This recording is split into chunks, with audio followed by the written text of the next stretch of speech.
இன்னைக்கு நம்ம எங்களுடைய ஃபேக்ட்ரியில் ஒரு ப்ராடக்ட் மேனுஃபேக்சரிங் பண்ணுறோம். அந்த ப்ராடக்ட்டோட டீட்டெயில்டு ப்ராசஸ்ஸை ஸ்டெப் பை ஸ்டெப் கிளியராக நாங்கள் இன்னைக்கு எக்ஸ்பிளைன் பண்ணியிருக்கோம். ஸோ இந்த வீடியோவை கொஞ்சம் ஸ்கிப் பண்ணாமல் பாருங்கள். நடுவில் நிறைய நாங்கள் இந்த டிப்ஸு ஆட் பண்ணியிருப்போம். அந்த ப்ராசஸில் என்னென்ன டிப்ஸை ஃபாலோ பண்ணணுன்ட்டு அதை நீங்கள் கம்ப்ளீட்டாக ஃபாலோ பண்ணிங்கன்னா உங்களுக்கு ஒரு ஒரு பக்காவான ஒரு ப்ராடக்ட் கிடைக்கும். இப்போ இது வந்து பார்த்தீங்கன்னா, இப்போ தமிழ்நாட்டில பார்த்தீங்கன்னா, ஒரு காவேரி டெல்டா சைடில அந்த சைடில தஞ்சாவூர் அந்த பக்கம் போனீங்கன்னா, இது வந்து என்ன சொல்லுவாங்கன்னா, நெல் பொரி வடாம் அப்படின்னு சொல்லுவாங்க. இல்ல பொரி வத்தல்ன்னு சொல்லுவாங்க. இப்போ அதே ஆந்திரால வந்து பார்த்தீங்கன்னா, மரமரலு அதாவது மரமரலு பப்பட் அப்படி சொல்லுவாங்க. கர்நாடகால வந்து பார்த்தீங்கன்னா, மண்டக்கி அப்பளா அப்படின்னு சொல்லுவாங்க. ஸோ இது 3 ஸ்டேட்லயுமே வந்து பார்த்தீங்கன்னா, கொஞ்சம் ஒரு பிரபலமா இருக்கு இந்த ப்ராடக்ட் நெல் பொரி வடாம் அப்படின்னு சொல்லிட்டு, இல்ல பொரி வத்தல். ஸோ இது வந்து பார்த்தீங்கன்னா, தமிழ்நாட்டிலேயே நம்ம இப்போ சென்னையிலயும் பார்த்தீங்கன்னாலும் கொஞ்சம் ஓரளவுக்கு அதாவது ரெக்யர்மெண்ட் அதிகமா இருக்கு மக்கள்கிட்ட. பட் அவ்வளவா நிறைய பேர் தயாரிக்கிறது கிடையாது. ஏன்னா இது கொஞ்சம் தயாரிக்கிற ப்ராசஸ் கரெக்ட்டா ஒரு சிலருக்கு தெரியாததால. ஸோ இப்போ நாங்க என்ன பண்ண போறோம், இந்த கம்ப்ளீட் ப்ராசஸும் எக்ஸ்பிளைன் பண்றோம். கொஞ்சம் கிளியரா கவனிச்சுக்கோங்க. அனைவருக்கும் வணக்கம். இந்த வடகத்துக்கு தேவையான பொருட்கள்லாம் பார்க்கலாம். முதல்ல பார்த்தீங்கன்னா, நெல் பொரி. உமி இல்லாத க்ளீனாக இருக்கிற நெல் பொரியெல்லாம் எடுத்துக்கலாம்.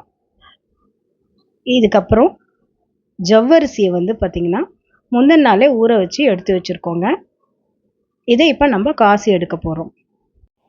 ஒரு அடி கனமான பாத்திரத்தில் நம்ம கை விரல் முழுகிற அளவுக்கு தண்ணி ஊற்றி ஃபுல்லாக உங்களுக்கு வந்து பார்த்திங்கன்னா, அடி பிடிக்காத அளவுக்கு கிளறி கொடுத்து கெட்டியாக காசணும்.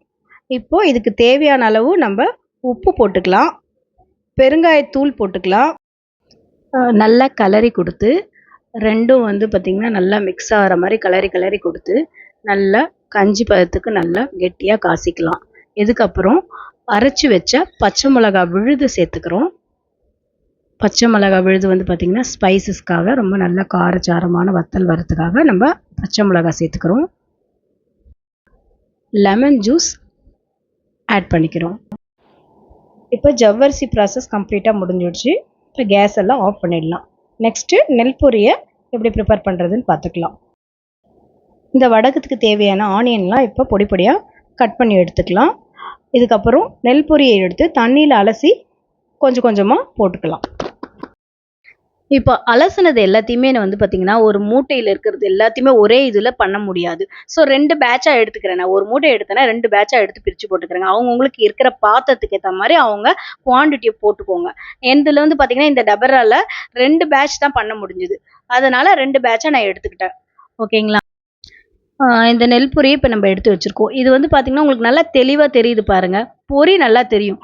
நீங்கள் ரொம்ப டிப் பண்ணி எடுத்தீங்கன்னா ஃபுல்லாக ஊறி போயிடும். நம்ம ஊறாமல் கரெக்டாக ஒரே ஒரு இதில் டிப் பண்ணி எடுத்துட்டோம். ஸோ இந்த ஸ்டேஜ் கரெக்டாக இருக்கும் பாருங்கள். இல்லைனா நமக்கு வடகம் போடும்போது பார்த்தீங்கன்னா ரொம்ப குழஞ்சி போய் பிசுப்பாகிடும்.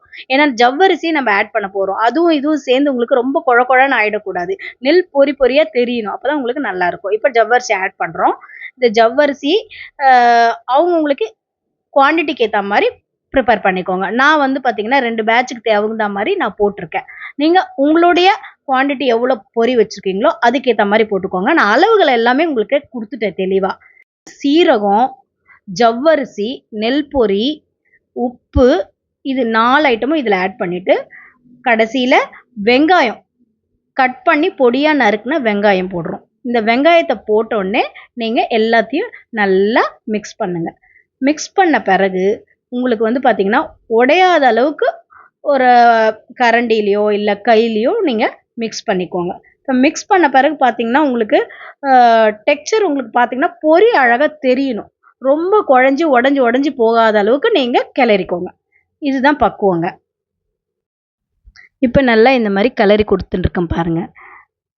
இந்த அளவுக்கு லேசாக கலர்னாலே போதும். ரொம்ப அழுத்தம் கொடுத்து கலர்னோம்னா பொரியும் ஜவ்வரிசியும் நல்லா உடஞ்சி பிசுப்பாகிடும். இப்போ இந்த அளவுக்கு லேசாக கிளறி கொடுக்கணும். இந்த டைமில் நம்ம ஜவ்வரிசியை ரொம்ப போட்டு அழுத்தி ப்ரெஸ் பண்ணி பண்ணோம்னா உங்களுக்கு வந்து உருண்டை மாதிரி வராது. எல்லாமே வந்து குழப்பாகிடும். ஸோ இது வந்து கரெக்டான பக்குவத்தில் பண்ணால் தான் அந்த ஷேப் உங்களுக்கு வந்து பார்த்தீங்கன்னா ரொம்ப அழகாக வரும். பொரிஞ்சு வர்றதுக்கும் போது பார்த்தீங்கன்னாலும் உங்களுக்கு வந்து பொரி அழகாக தெரியுங்க.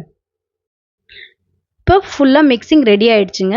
இப்போ இதை எடுத்துகிட்டு போய் நம்ம வடகமாக இட போகிறோம். அது வந்து எப்படின்னு பார்க்கலாம். இது மாதிரி எல்லாத்தையும் ட்ரேயில் வச்சு கம்ப்ளீட் பண்ண பிறகு நம்ம சன் ட்ரை பண்ணுறதுனாலும் சன் ட்ரை பண்ணலாம், இல்லை மிஷின் இருக்கிறவங்க மிஷின் ட்ரையில் பண்ணலாம். இப்போ நான் வந்து பார்த்திங்கன்னா மிஷின் ட்ரை பண்ணியிருக்கேன். இது வந்து ஃபுல்லாக ஒரு 8லேருந்து ஒரு 12 மணி நேரமாவது உங்களுக்கு வந்து பார்த்திங்கன்னா மிஷினில் வச்சு ட்ரை பண்ணுவோங்க. இப்போ அவ்வளோதாங்க எங்களுடைய மேனுஃபேக்சரிங் ப்ராசஸ்ஸு. இப்போ நாங்கள் ஃபைனல் அவுட்புட் என்ன பண்ணுவோம்னா, இதை அப்படியே ஒரு 250 கிராம் பேக்கில் டபுள் திக் கவர்னு சொல்லுவோம். கொஞ்சம் டிரான்ஸ்பரண்ட்டாக இருக்கும். அந்த மாதிரி கவரில் போட்டிங்கன்னா தான் உங்களுக்கு கொஞ்சம் விசிபிலிட்டி இருக்கும் ப்ராடக்ட். ஸோ அந்த டபுள் திக் கவரில் 250 கிராம் பேக் பண்ணிவிட்டு அதை எல்லாம் மொத்தமாக ஒரு 6 கேஜி பாலித்தீன் கவரில் போட்டு ஸ்டிச் பண்ணி வச்சுருவோங்க. இதுதாங்க எங்களுடைய ஃபேக்ட்ரி அவுட்புட்டு 6 கேஜி பேகு. இந்த மாதிரி நாங்கள் வந்து மற்ற ப்ராடக்ட்டுக்கும் இதே மாதிரி கம்ப்ளீட் ப்ராசஸை நாங்கள் யூடியூப் வீடியோ அப்லோட் பண்ணுவாங்க. நீங்கள் இந்த வீடியோ பிடிச்சிருந்தா லைக் பண்ணுங்கள், சப்ஸ்கிரைப் பண்ணுங்கள். நீங்கள் மற்ற ப்ராடக்ட்டும் ஃபாலோ பண்ணிக்கலாம். இப்போ உங்களுக்கு ரீட்டெயிலுக்கு இருந்தாலும் சரி, ஹோல்சேலில் இருந்தாலும் சரி, என்னுடைய வாட்ஸ்அப் நம்பரை ஸ்க்ரீனில் டிஸ்ப்ளே பண்ணியிருக்கேன். நீங்கள் மெசேஜ் பண்ணிங்கன்னா உங்களுக்கு ஹோல்சேல் சப்ளையும் நாங்கள் பண்ணுவோம், ரீட்டெயில் சப்ளையும் நாங்கள் பண்ணி கொடுக்குறோம்.